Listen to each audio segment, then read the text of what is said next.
Yes, bakunzi ba business isobanutse, turabasuhuje aho muherereye hose ku isi, mukomeze kugubwa neza, abageze muri weekend mukomeze kuyishimira. Kuri mikoro ni Tete Kamanzi. Tumuri wa mwanya wa business, tukaba dukomeje kuganira kuri Pi Network. Mu minsi yashize nababwiye ko nzababwira ku cyerekeranye n'ubuhanuzi benshi bakunze kwibazaho aho bahurira na Pi Network. Ubuhanuzi bw'ifaranga rimwe ryavuzwe rizayobora isi. Uyu mwanya tuvugana hari abantu benshi bahangayitse ariko batabura kwifuza kumenya niki gikurikira ibyavuzwe, ibyanditswe, ibyahanuwe mu magambo nyine nkuko byanditswe, ariko bakabura iherezo. Rero ndagira ngo mbamenyeshe ko jye muvugana ndumwe mu babaye umunyedini nkamwe benshi muri mwe, ariko noneho nza no kubikomeramo cyane kandi nkaba narakundaga ikintu cyitwa ubuhanuzi no kubwigisha. Ndibuka ko rimwe twigeze kwiga birakomera, tuza gusanga Bibiliya cyangwa se ibitabo by'idini, ariko cyane cyane kwando nari umukristo nibyo mvuga, niho nibanda, niyo inakoresha cyane ubwo buhanuzi.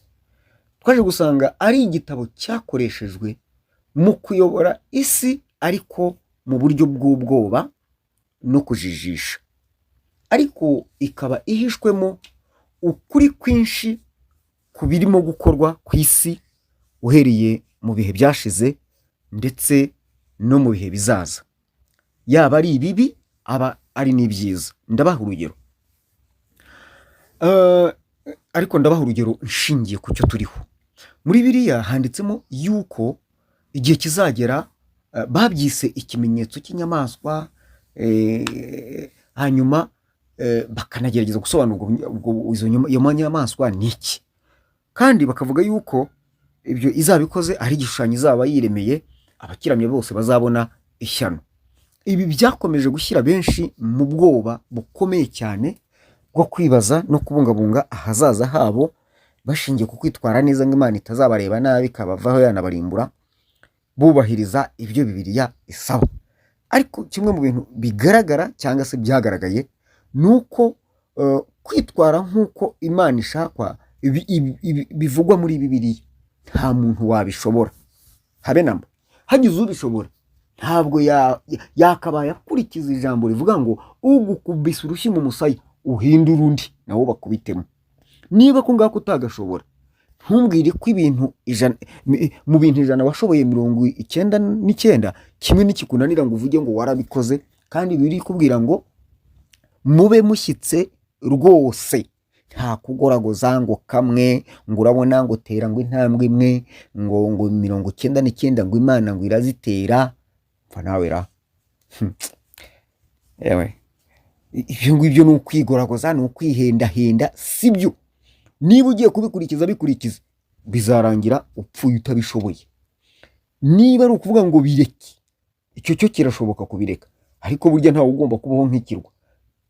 N'ubuzima tugomba kubaho burimo icyo twita ibibi n'ibyiza cyangwa se izo mvange. Rero abantu ntibagashaka kugufata ngo bagufatirane n'ibihe urimo, ngo bagucurikire bakujyane mu byo bashaka bateguye bifashishije izi nyandiko babatije ko ari ijambo ry'Imana. Ubundi bafashe Bibiliya bakayita ijambo ry'Imana, genda babaza ngo Bibiliya itarabaho ko ifite igihe yabereyeho, itarabaho iyo Mana yavugiraga ni ikibazo. Bajya kukubwira ngo yavugiraga ngo mu kanwa ngo k'abahanuzi bayo ngo noneho rero abo bahanuzi ko tubabona bacaracara, umuhanuzi w'Imana n'umukozi w'Imana, tansiyo mwiza kwica abantu mu mutwe.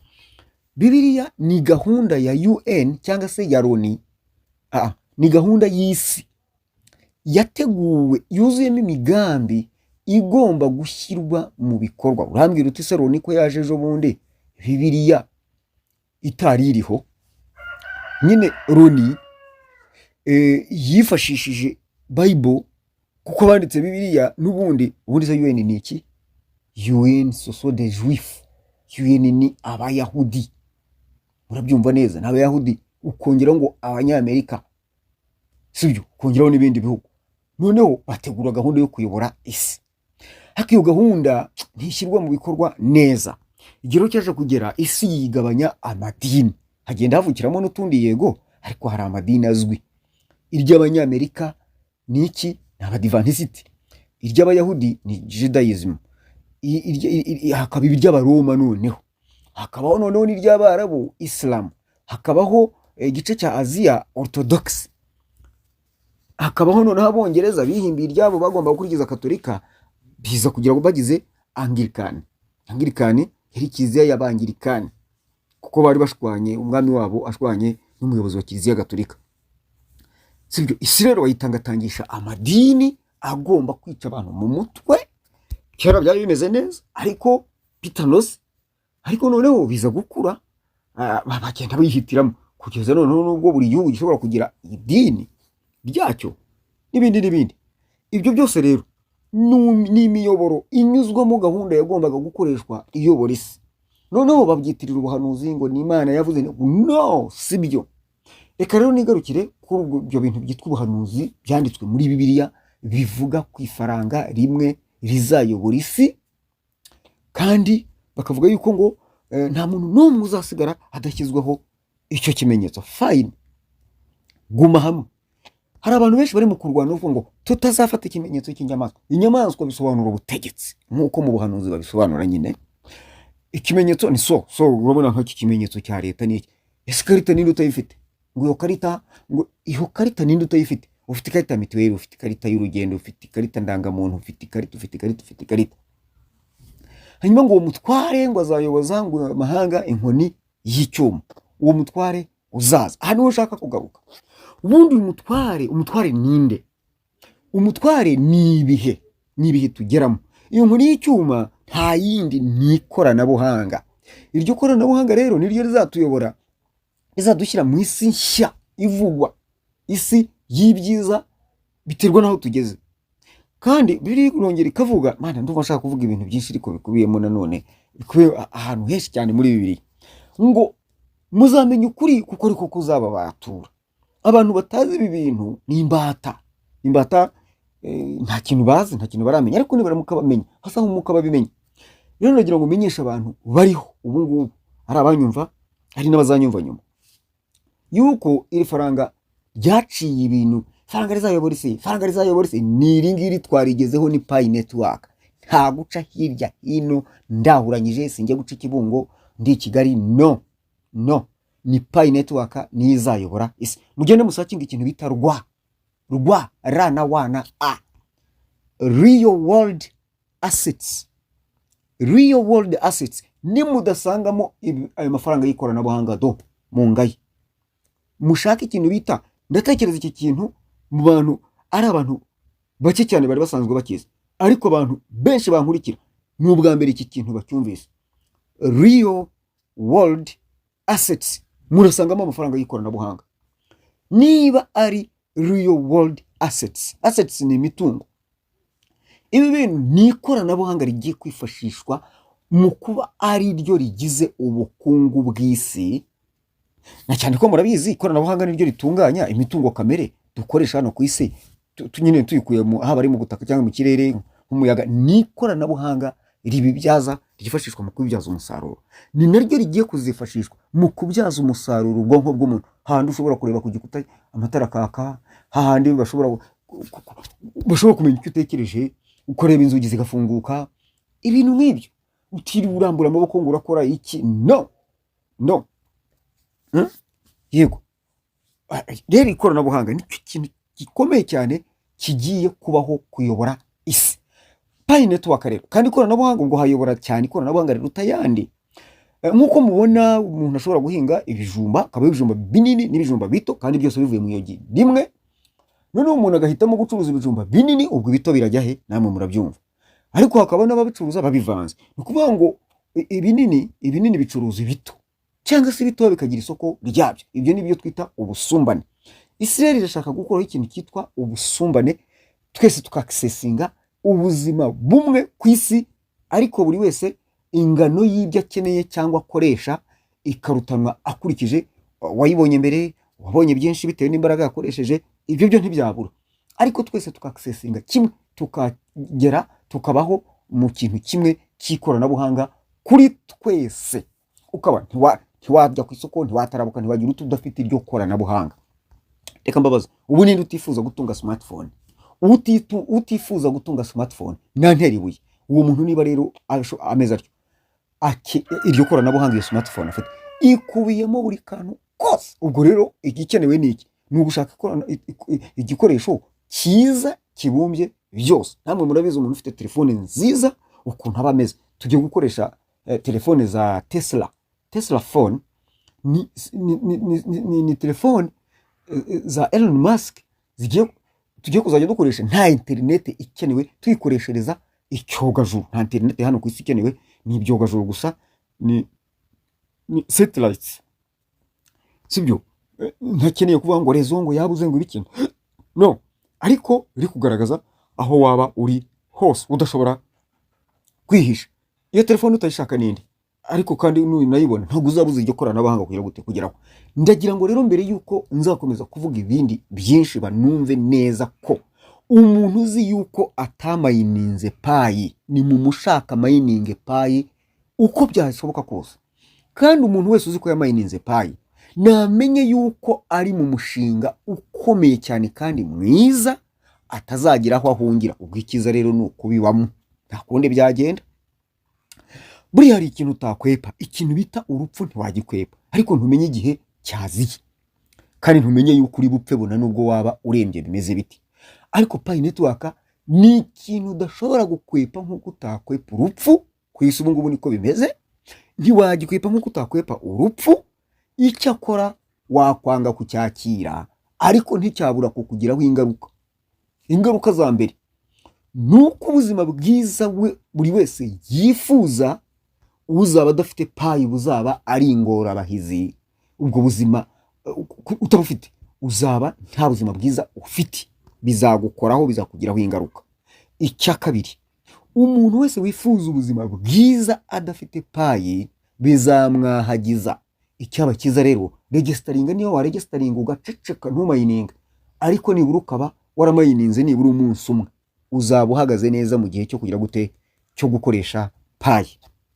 Ndagira ngo mbabwire ngo buri muntu wese wamenye Pi yamenye ikintu gikomeye, yamenye isi nshya, yamenye ahazaza heza, yamenye cya kindi abakirisitu bita ijuru rishya, ariyo si nshya. Mbareka mbabwire, nta kuzimu muzajyamo kwitwa isi nshya, nta n'ikirere muzajyamo kwitwa isi nshya, ahubwo isi nshya ni ubuzima bwiza tugomba kubaho hano ku isi, kandi ubwo buzima bwiza buzaterwa n'ikoranabuhanga turimo gukoresha. Ariko byongeyeho, ikoranabuhanga rishingiye ku bukungu n'imari. Pi Network akaba ari ikwije ibyo bintu kandi ikaba ihenze ku rwego rwo hejuru. Nkaba nkangurira buri muntu wese kugira ngo yiyandikishe muri Pi Network, yiyandikishe muri Pi Network. Nongereho ngo yiyandikishe muri Pi Network. Nimugeze ubutumwa ku miryango yanyu, nimubwire imiryango yanyu yuko turimo dukandagiza ikirenge mu isi nshya, isi y'ikoranabuhanga, isi yazaza heza kubera kwemera kugendana n'igihe. Umuntu wese utazemera kugendana n'igihe azaba ameze nk'umuntu utemera kugendana n'uwo mutware, kandi uwo mutware azayoboza amahanga inkoni y'icyuma ari ryo koranabuhanga. Kandi uwo mutware ngo inkota atwara ntayitwarira ubusa, azayigutikura nukomeza kumusuzugura, bizakugiraho ingaruka. Mu yandi magambo nukomeza kubihunga. Tuzi abantu benshi bahunze bajya mu bihuru ngo ntibashaka kubahiriza ngo gahunda za leta ngo zikoranabuhanga, ngo gukingirwa, ngo biki. Hari ibyo ntashaka kuvuga none hanga, ko hari ibyo ushobora kuvuga bakavuga bati wowe urahamura abantu biki. No, izi ni gahunda z'isi zigo New World Order. Gahunda nshya y'isi igomba kugerwaho, wabishaka utabishaka, kandi bubi na bwiza. Yewe bimwe bizizana nta nuzabisunika. None se Pi ndayisunitse? Reka muze murebe, turabura ukwezi kumwe n'iminsi 14. Ubwo ni iminsi 15 ku kwezi kwa 12 gufite iminsi 31. Ni iminsi 45 ibura kugira ngo tumenye icyerekezo cy'isi nshya. Bamwe iri mu biganza byabo, muri telefone zanyu. abandi barabidebesha amaso bari yarahije, bamwe barimo baratinya ni Illuminati, ni rya faranga rizayobora isi. None se nyine ko wumva rizayobora isi, ipfa hakiri kare ugende, fata akagozi cyangwa ushaka ikindi icyo ari cyo cyose uceho hakiri kare kugira ngo iyo si itazakuyobora. Ariko niba uharuka ukomeza uzayiyoboka se, ahubwo ntabwo uzayiyoboka. Aho ikibazo ni uko uzayiyoboka mu buzima bukakaye. Twebwe twibereye mu munezero, uwo munsi nugeraho kuronshinga payi bazatubwira ngo hinjira mu munezero wa shobuza. Reka nsoze nibwirira abantu bamayininze payi bafite konte zirimo ibibazo, nimero yanjye iri hano, mumbaze mbafashe, babwire ibisabwa muze mbafashe, abatabishaka mu bireke. Ubu nta muntu twinginga, mbonereho kwihaniza, ariko sinanabihaniza mu magambo gusa, ahubwo nge nkoresha ibikorwa. Abantu birirwa bamarabika ngo nishe konte z'abantu, abantu mfasha barabizi ko hari urubuga duhuriraho, sibyo? Nuwo ntararushyiraho nanyandikira mbwira ati nshyira kuri urwo rubuga, arabizi. Bityo rero nibo bahamya bo guhamya uwo nakoreye konte uwo ari we wese. Uyu munsi ndimo narwana na konte z'abantu. Hari andi makuru twamenye kandi muyitondere. Hari abantu arafata konte z'abantu kubera ubujiji afite, azi yuko niba mininga payi za payi yabungukaho wazazibona, ariko wakabahombya ngo batazagira icyo babona. Konte yakayica, zaba akazica akazishyiramo amakosa ntizipasinge KYC, kandi ye nta kibazo ifite. Iye nta kibazo ifite kandi niwe wabibakoreye. Ako kantu mwigezemo gatekerezaho. Hari amakuru twaje gufata y'abantu bameze batyo, mubirinde. Abandi bagafata passphrase z'abandi bakazibika. Ubika passphrase y'umuntu kugira ngo bigende bite, wa mujura we, wa mugome we, wa muntu mubi we. Ibi bintu sibyo mubicikaho, nimutabicikaho ni hahandi uzazitwara konti kurega. Ni kurega mwibuke ko payi ikoresha icyo bita quantum system. Bazabibasobanurira mu biganiro ababisobanukiwe kundusha, tuzabikoraho ikiganiro muzabyumva. Iyo ituma wallet address icyo wakozeho cyose atari wewe wagikoze, nyiri konti atari wewe wakikoreye, undi wese wagikoze, ihita ijya mu mutuku, igahita ikurega, ubwo ukabura fashwe. Niyo mpamvu ikorera mu mucyo. Hanyuma ngewe wagikoze nanjye bifite ibara rigaragaza. Iryo bara niryo rinyereka ko ninjye wabyikoreye cyangwa se ko hari undi muntu. Rero mbaburira hakiri kare, izo konti zanyu zizafungwa. Uzaba wararuhiye iki? Ya minsi yose wamayininze uzaba wararuhiye iki? Ubwo uzi ngo ntibizashoboka. Hari umuntu bibye payi yarangije ahindura wallet, ariko twaripotinze tugaragaza iyo afite ubu, kuko yagize izo mpungenge agahindura nubwo yihuse, yagombaga guhindura password, hanyuma akarekaramo, sibyo? Akarekaramo. Bityo rero uwo muntu yirihirije ubusa, bizamugiraho ingaruka. Konti murayandikira, wowe ufite amakosa muri konti. Uyu munsi ndagira ngo mbahe ingero. Hari umuntu ufite amazina yakosamye akaba ashaka guhindura ngo yandika ya nyayo, turandika kandi kwa system ikasubiza. Barahari nabahingiro nkabaha n'amazina kuko ntarimo kubavuga nabi. Nkubita Pasiteri Harerimana ahantu Kabarore yo mu karere ka Gatsibo. Undi twandikiye bigakunda bagahindura, tunasaba kongera gukora KYC bigakunda. Umuntu ari hano Nyamagabe, Murekatete uri ku rubuga duhuriyeho ubu umuhamya wabyo. Undi Innocente ubu umuhamya. Undi Nindera baranyibagiye. Barahari, bagiye bahari. Babasubije bati dusaba gusubiramo KYC kugira ngo tubone uko dukosora ayo makosa. Uwo ngo Pasiteri w'Ikabarore we byari guhindura amazina ye kandi byarakunze, barasubije. Undi ninde Rukundo mu karere ka Gatsibo, Inyagasiga hakurya, niba mu murenge wa Kiziguro, sinibuka neza. Birashoboka niba atari wa Rugarama wa utabaye wa Remera, waba wa Rugarama cyangwa wa Kiziguro, kuko na ahantu hejuru iyo mirenge ihurira. Ibyo byose abo ni ingero zabo bemereye gusubiramo KYC, twandikiye kwa timu kandi twari twagerageje byanze. Nawe nitukwandikira bigatinda, ariko kuza bizaza. Nk'uwo Rukundo niwe nandikiye mbere, ariko byamaze igihe kinini, mu kwezi kwa 9 bamushubije ejo bundi rwose. Izo ni ingero mba. Niba ibyo ngibyo byarakunze, ubwo ndi kontenishe nindi. Hari n'abandi twandikiye tugitegereje babakoreye amakosa, hari ababikoze batabisobanukiwe, batabigambiriye, ariko ndihaniza abantu babwira ngo nimureke kwiyaminiya kuri konte z'abantu, ahubwo nimukore ibyo musobanukiwe. Reka mbabwire, abashaka gukorera abantu, kujya binjiza abantu bakabafasha no kugira, nimuze namwe mbafashe mbereke uko bikorwa mu buryo bwa nyabwo, ku buryo konti itabirimo amakara zitarimo amakosa.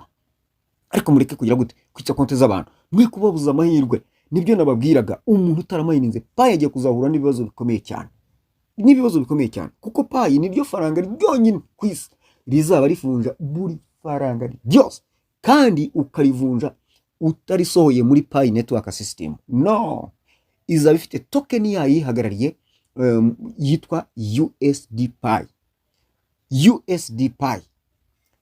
Pi izasohoka ijya kuvunja buri faranga ryose, ariko USD Pi niyo yonyine izaba yemerewe kuvunjwamo payi zigumemo indani, kugira ngo batagera bajya kuzitsimba no kuzigurisha uko bishakiye bazigaragaza gati. No, Pi network ni ifaranga ry'isi yose.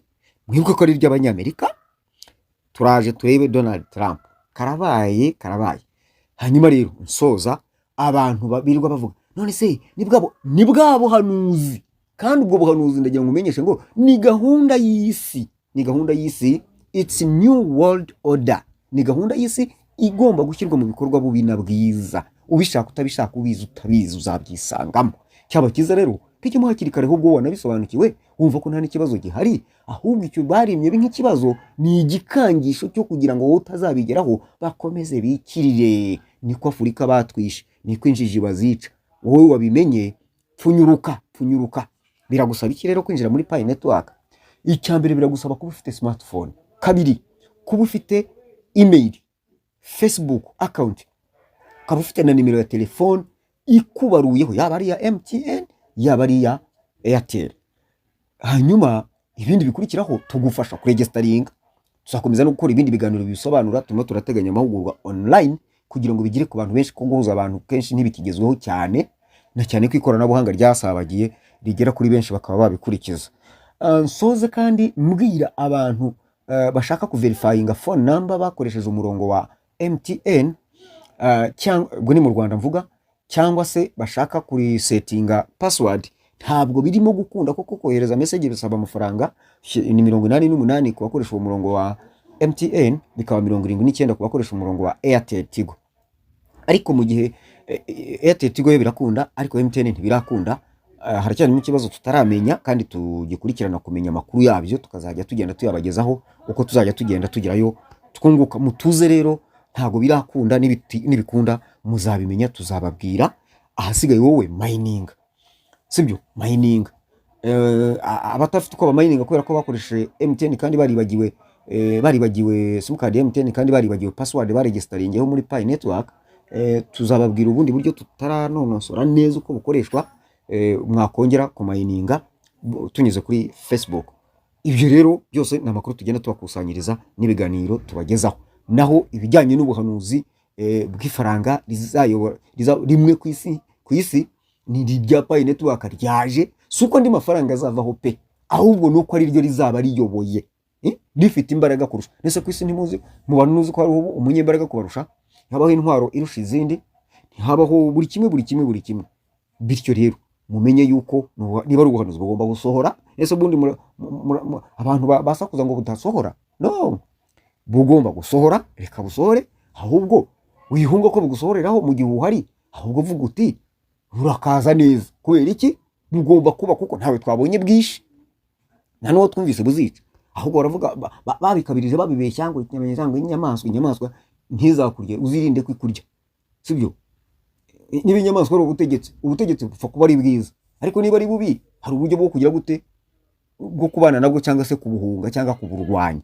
Rero twebwe ntago ari bubihugu, ibyo ngibyo nibikangisho badushyizemo, badutoza mu madini twabayemo kugira ngo tubitinye, dukomeze dukene, bakomeze batuyobore, bacukura imitungo yacu kamere, bayibyaza umusaruro, bikirire.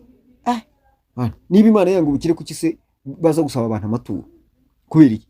Ngo muzane amaturo yanyu, ngo muyabitse mu ijuru, mu butunzi bwanyu mubitse mu ijuru, ingenzi n'ingese zitagera n'umuntu w'umukene, aho kumufasha bakamwunganira, ahubwo ngo nazane ibintu byose nizana. Why?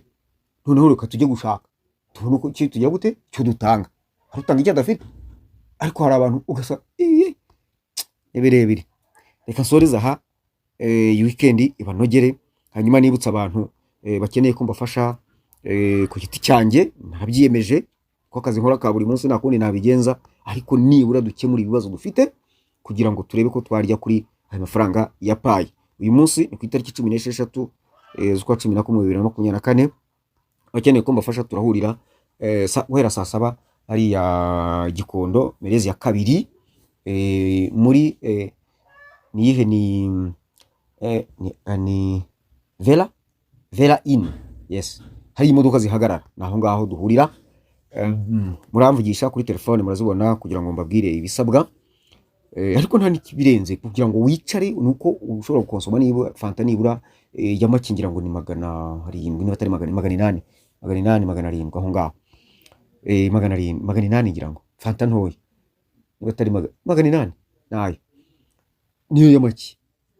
Ntaba mbavuga ibiciro nabi, ariko ni hagati ya 700 na 800 kugira ngo wicare ukora utukora. Yes, muri make ni ibyo ngibyo. Hanyuma wumfasha, harabona afashije bakeneye kuzuza ibyo batawuzuje nkaza nkabafasha. Hanyuma abo ubwa mbere urampamagara nkubwira ibisabwa uzimbafashe turebe ko twarya kuri payi. Murakoze, mugubwe neza, muhahe muronke. Hanyuma batarakora subscribe muyikore, bibaye biza mugasharinga iyi nkuru ikagera kuri benshi, kugira ngo turusheho gufashanya turebe ko twazinjira